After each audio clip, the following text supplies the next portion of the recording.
আয়াত ৩৩ وما أرسلوا عليهم حافظين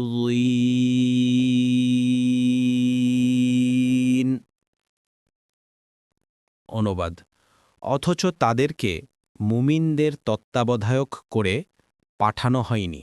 এক তাফসীর এই ছোট বাক্যটিতে বিদ্রূপকারীদের জন্য বড়ই শিক্ষাপ্রদ হুঁশিয়ারি উচ্চারণ করা হয়েছে।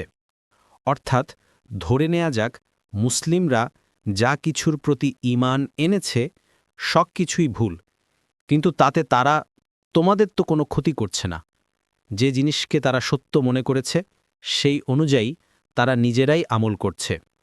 তোমরা তাদের সমালোচনা করছো কেন? আল্লাহ কি তোমাদেরকে এই দায়িত্ব দিয়ে পাঠিয়েছেন? মুমিনদের কর্মকাণ্ড হেফাজত করার দায়িত্ব তো তোমাদেরকে দেয়া হয়নি, তাহলে সেটা করতে যাবে কেন? এটাকেই তোমাদের উদ্দেশ্য বানিয়েছ কেন? দেখুন ইবেন কাসির